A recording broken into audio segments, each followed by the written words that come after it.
Doctor Rafael Nieto Loaiza, precandidato del Centro Democrático a la presidencia de la República. Muy buenos días.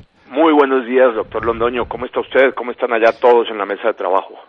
Todos muy preocupados con este país, doctor Nieto, como usted lo tiene que estar.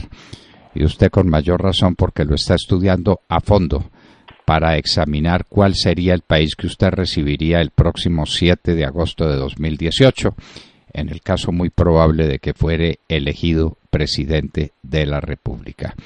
Este es un país con una pésima economía, con una situación de inseguridad gravísima y donde las instituciones democráticas tampoco funcionan.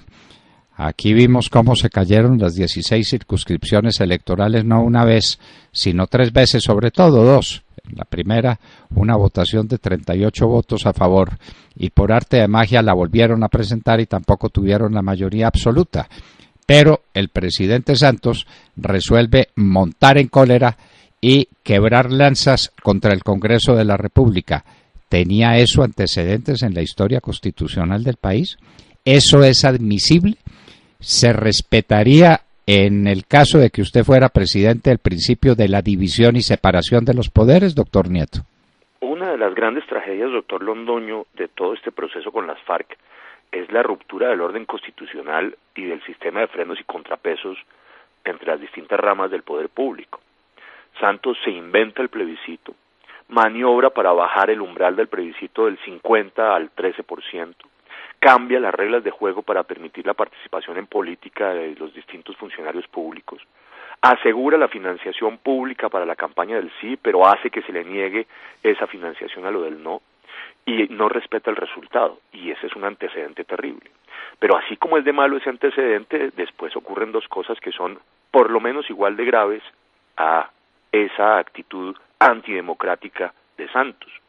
Por un lado, el Congreso de la República termina avalando la trampa al no. Y finalmente, la Corte Constitucional, modificando su propia decisión y con los mismos jueces en apenas semanas, legaliza la trampa al no. Ese episodio, que es, en mi opinión, uno de los episodios trágicos en el sistema democrático en Colombia, demuestra la fragilidad de nuestras instituciones. Además, todo ello ocurriendo con un presidente que en la mejor de las encuestas tiene un 20% de favorabilidad. Eso demuestra que el presidente de la República en Colombia tiene un poder inmenso, incluso el poder de pasar por encima de la voluntad popular y de conseguir que las instituciones que tenían que salvaguardar el voto de los ciudadanos y la institucionalidad terminen alineándose con el raponazo. Ya había además después otro antecedente. Acuérdese usted que hubo una reforma a la justicia que se concilió en el Congreso de la República. El ministro de Justicia salió a felicitar esa conciliación y después el presidente, en una marrullería que tampoco tenía antecedentes, se niega a hacer la proclamación de el acto legislativo aprobado. En un acto que tampoco, insisto, tenía antecedentes en Colombia. No tenía lógica que una reforma constitucional aprobada en el Congreso pudiera ser simplemente desconocida por el presidente. Este es un presidente, doctor Londoño, que una y otra vez se salta la Constitución, lo tiene sin cuidado el Estado de Derecho, lo tiene sin cuidado el respeto por las funciones de las otras ramas del poder público. Una de las tareas principales de nuestro gobierno a partir del 7 de agosto del 2018 es volver a respetar a cabalidad la Constitución política y la independencia de las distintas ramas del poder público. Doctor Nieto, usted es un especialista en temas internacionales y usted tiene un gran recorrido en ese mundo, en el mundo de las relaciones entre los países. Aquí estamos enfrentados a un hecho que no tiene antecedentes en mucho tiempo y es que los Estados Unidos han empezado a retirar visas y no a cualquier persona. Quitarle la visa al comandante de las fuerzas militares de Colombia, eso no es un detalle menor. Quitarle la visa a quien ha sido el jefe del partido de Santos en el Congreso, Armando Benedetti, eso no es un hecho menor. Nos preguntamos nosotros y queremos su opinión sobre el particular, si esos son los primeros toques de llamada que el gobierno de los Estados Unidos le hace al de Colombia para decirle: se me agotó la paciencia con el tema de las drogas. No voy a tolerar más que usted tenga Colombia convertida en un mar de coca, que además de estarle causando a los Estados Unidos el daño que le causa, está destruyendo la paz de Colombia. Ahí sí realmente la está destruyendo. Pero ¿cuál es la visión que usted tiene de estas posiciones de los Estados Unidos? ¿Puras coincidencias? En diplomacia internacional se mandan recaditos así como para decir, sepa que estoy listo para cosas más graves. ¿Cuál es la interpretación que usted le da al retiro de las visas al comandante de las fuerzas militares y al jefe político del partido de Santos, al señor Benedetti? Debe haber ahí detrás dos mensajes, doctor Londoño. Una, el gobierno de los Estados Unidos no retira visas de manera improvisada ni sin fundamento. La pregunta entonces es, ¿cuál es el fundamento para que se le hayan retirado las visas a el ex comandante de las fuerzas militares y al senador Benedetti? Yo aventuro una hipótesis. Los Estados Unidos tienen información de que sus conductas no se ajustan a derecho. De otra forma no se las habrían quitado. Es decir, los Estados Unidos tienen información, y no necesariamente por el mismo tipo de conductas, de que Armando Benedetti y el general Rodríguez se han puesto en algún momento dado en hechos recientes por fuera de la ley. En un caso sospecho por unos motivos y en otros, y en el otro por otros distintos. Pero no hay duda de que debe haber un fundamento en esta dirección. Y el segundo motivo es que la decisión, que puede ser diferida en el tiempo por consideraciones políticas, se toma en este momento precisamente por los motivos que usted está señalando. Hay el deseo claro por parte de los Estados Unidos de enviar unos mensajes de carácter político, tanto a los dirigentes de los partidos, en el caso de el senador Benedetti, como a el mando de la fuerza pública y al gobierno nacional, en el caso del general Rodríguez. Hay un llamado de atención muy serio, una bandera roja que se levanta, advirtiendo lo que se puede venir hacia adelante si no hay una modificación en la conducta.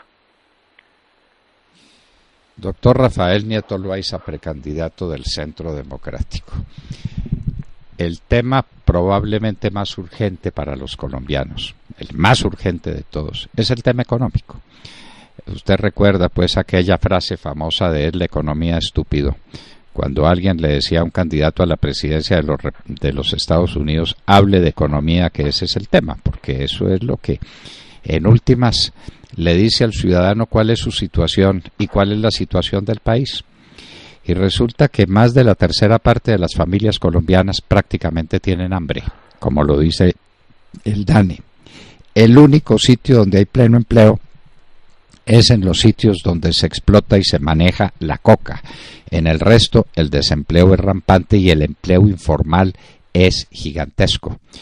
Y ahora sale la noticia de que la productividad de Colombia cayó en el 2017, después de la noticia de la ANDI, cuyo presidente Bruce McMaster es un empleado del presidente Santos en el sector gremial de la economía. Estaba diciendo que se perdió el año 2017. Este es, entre todos los temas, aunque no lo crean muchos políticos, el tema más urgente en esta campaña política que se avecina.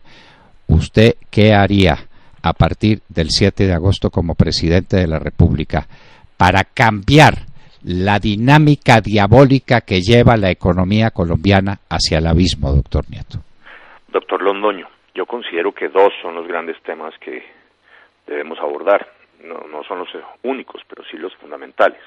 Uno es el narcotráfico. Yo sigo pensando que este país no ha salido, y mucho menos ahora que se está profundizando, del enorme problema que tiene el narcotráfico, que tiene consecuencias en corrupción, en la modificación de los valores y la cultura de la sociedad colombiana, en política, en que sea como sigue siendo el motor del conflicto y la gasolina de la violencia, en fin, y en las consecuencias económicas. Y el otro es el que usted está señalando, que es el de la economía. Los datos son muy malos. El primer dato, Colombia está en recesión industrial. Hace ya 5 trimestres, si usted saca de la composición del Producto Interno Bruto Industrial, Reficar. En rojo, en los 2 últimos trimestres, y si usted quita Reficar y se va hacia atrás en los otros 3 trimestres, en rojo también. Lo único que hizo que esas cifras estuvieran un poquito en negro fue el efecto Reficar. Ya ni siquiera el efecto Reficar es suficiente en el último semestre. Eso demuestra una tragedia, porque esa recesión en el sector industrial se produce en un momento en el cual la tasa de cambio es al menos un 50% mejor que lo que tuvimos hace unos años, donde alcanzó a llegar a estar a 2.000 pesos el dólar. Hoy está a 3.000 y sin embargo el sector industrial no se reanima. Está en unas enormes dificultades, hemos perdido capacidad industrial y adicionalmente por efecto del narcotráfico, que es el que invita a usar el contrabando como mecanismo de lavado de activos, los productos nacionales no pueden competir con los productos de contrabando. Ahí hay una combinación de factores. Lo cierto es que el sector industrial colombiano está en una profunda crisis y que no fuimos capaces, ni siquiera con una tasa de cambio devaluada, de alcanzar los mercados internacionales ni los beneficios que nos daban los tratados de libre comercio. Solamente el 20%, nada más el 20% de las exportaciones colombianas tienen valor agregado. El otro 80% son commodities. De manera que lo que está claro es que la economía colombiana tiene en su sector industrial un gravísimo problema. Ese, sin embargo, no es el único. Está claro que aquí hay unos cuellos de productividad que vamos a tener que resolver, doctor Londoño, si queremos atacar y darle solución al problema que usted está señalando. La productividad en Colombia es muy baja y no nos está permitiendo ser competitivos. ¿Dónde encuentro yo que hay cuellos de botella que tenemos que romper para mejorar la productividad, generar riqueza, crear empleo y por ese medio superar la pobreza? Porque hace 2 años, doctor Londoño, la red de protección social del Estado no saca a un colombiano de pobre. Y las últimas cifras muestran que no solamente nos estancamos en la lucha contra la pobreza, sino que de nuevo está creciendo la pobreza en Colombia. Y la tasa de desempleo, que alcanzó a llegar al 8.5, está ya en el 9.5. Es decir, lo que habíamos ganado en lucha contra la pobreza y en lucha contra el desempleo lo estamos empezando a perder de nuevo. La situación es de una enorme gravedad. ¿Cuáles son los cuellos de botella que creo yo que tenemos que abordar? Primero, el costo fiscal de la economía colombiana. Colombia tiene la tasa de IVA más alta del continente. Cuando subieron del 16 al 19% el IVA, castigaron en un 20% la carga tributaria en cabeza de la clase media baja y de la clase más desfavorecida, porque el IVA es un impuesto regresivo y castiga sobre todo a las clases más desfavorecidas y a la clase media. Al subirle el 20% la carga tributaria a la clase media y a la clase más desfavorecida, le recortaron capacidad de ahorro a la clase media y le recortaron capacidad de consumo a la clase más desfavorecida. Ahí tenemos un problema serio.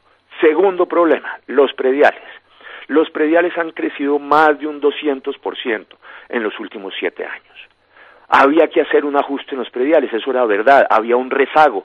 Parte de ese rezago lo veníamos compensando durante la administración del presidente Uribe, pero ahora se aceleraron de tal manera los aumentos en los prediales que hay muchos ciudadanos que se están viendo a gatas para poder pagar los impuestos correspondientes a su propiedad. Y el tercer punto, la carga fiscal final, la carga fiscal general de un ciudadano es, según Doing Business, a quien no se le puede acusar de ser uribista, una entidad internacional que hace un estudio comparado en el mundo, dice que la tasa efectiva de tributación en Colombia es de 69.8%. Es decir, que de cada 100 pesos de utilidad de un profesional independiente, de un comerciante, de un industrial, de un ganadero, de un agricultor, se le pagan en distintos impuestos, 72 impuestos hemos contado nosotros, casi 70 pesos. Esa es una tasa que es confiscatoria y que además, en todo caso, hace que no seamos competitivos. Tenemos que bajar los impuestos. Así nos digan que eso que afirmamos es populista, no lo es. Es que con ese nivel de tributación, primero, no hay ningún incentivo para la inversión. Segundo, los que generan utilidades no tienen espacio para nuevas inversiones ni pueden crear más empleo. Y tercero, se estimula la informalidad. Porque cuando se le dice a una persona que quiere iniciar un nuevo negocio, que es que al final va a pagarle 70 pesos de cada 100 de utilidades al Estado, esa persona lo que decide es quedarse en la informalidad. Y los informales demandan servicios públicos, no contribuyen a la salud, no contribuyen a las pensiones, no generan empleo formal y de calidad y no pagan impuestos. Luego la tasa de tributación en Colombia, y hay que decirlo con todas las letras, es tan alta que al final invita a la informalidad. Eso explica en buena parte por qué, doctor Londoño, a pesar de que tenemos el IVA más alto del continente, a pesar de que tenemos una de las 10 tarifas efectivas más altas del mundo, esta de 69.8, el porcentaje de impuestos que pagamos los colombianos en relación con el PIB sea solamente el 14% y no sea el 28% como está en los países en promedio de las OCDE. Esa diferencia, ¿por qué se explica? ¿Qué es lo que hace que paguemos impuestos tan altos, pero sin embargo el porcentaje de los impuestos en relación con el PIB sea tan bajo? Una razón obvia. Se pagan impuestos muy altos, pero lo pagan muy poquitos ciudadanos. De 20 millones de personas en Colombia que podrían generar declaración de renta, no digo que todos paguen, pero que podrían generar declaración de renta, solamente pagan declaración de renta algo más de 2 millones. La informalidad en Colombia es enorme y ese es el segundo cuello de botella que tenemos que superar. Tenemos que generar un proceso acelerado de formalización de la economía porque de otra forma no hay esfuerzo fiscal que aguante, porque ese esfuerzo está sobre las espaldas de unos muy pocos. Para que podamos generar formalización tenemos que atacar, insisto, por un lado, el problema fiscal. Segundo, el problema del contrabando, es decir, el narcotráfico. Y tercero, y es indispensable, el tercer cuello de productividad, que es la regulación de la economía, los trámites de la economía. Los trámites de la economía colombiana son excesivos. Produjimos 95.000 normas entre leyes, decretos, resoluciones, etcétera, solamente en el año pasado. Lo dice la Dirección Nacional de Planeación. Hacer aquí actividad privada, desarrollo empresarial, desarrollar las actividades propias de la economía es sumamente complejo porque las regulaciones son excesivas y hacen tremendamente difícil el ejercicio de la actividad económica. Y hay que recordar, y no se nos puede olvidar, que detrás de cada una de esas normas se esconde la posibilidad de que un funcionario y un burócrata presione al privado para hacerle cumplir o para permitirle que no cumpla alguna de esas normas. Detrás de tanta tramitología se esconde el fantasma de la corrupción. Y ahí hay un tercer cuello de botella que tenemos que resolver. El primero, entonces, el costo fiscal. El segundo, el de la informalidad. El tercero, el costo regulatorio, la tramitología de nuestra economía. El cuarto, tenemos unos costos laborales no salariales excesivos. De un trabajador, del costo de un trabajador para un empleador, solamente el 48%, doctor Londoño, es salario. Nada más. El otro 52% son costos laborales no salariales. Aquí también tenemos una distorsión. Necesitamos aumentar los salarios, devolverle dinero a los ciudadanos para que lo ahorren, para que lo consuman, para que lo inviertan. Y tenemos, sin embargo, que hacerlo sin que se aumente el gasto final del empleador. Cuando se hacen aumentos del salario, sin la consideración que ese impacto tiene en la economía del empleador, lo que se genera al final es que no se generen, no se creen nuevos empleos, porque los costos son excesivos. ¿Cómo hacemos, por tanto, para subir los salarios sin afectar la carga final del empleador? Bueno, lo que tenemos que hacer es subir los salarios y disminuir los costos laborales no salariales.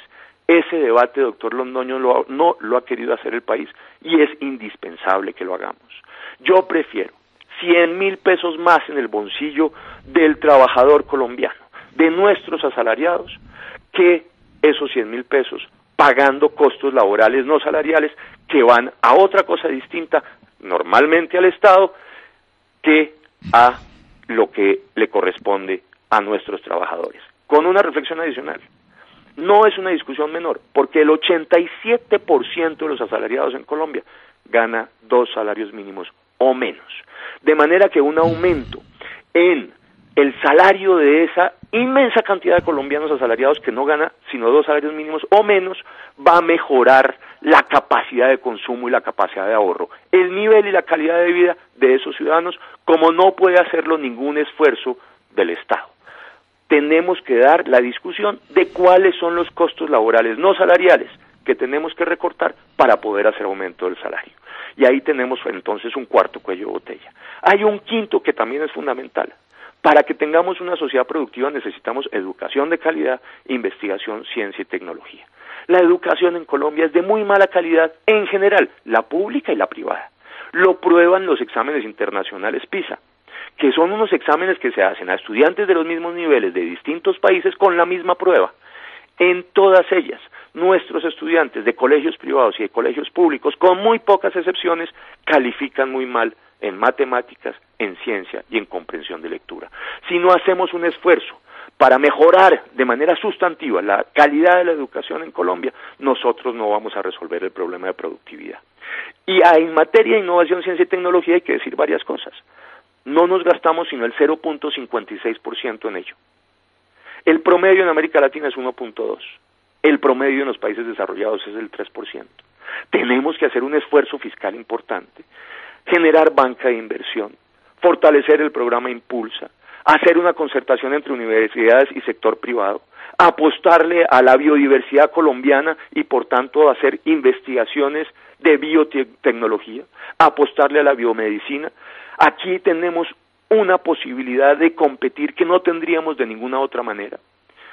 Nosotros sabemos que no vamos a tener nunca el dinero que tienen las economías desarrolladas.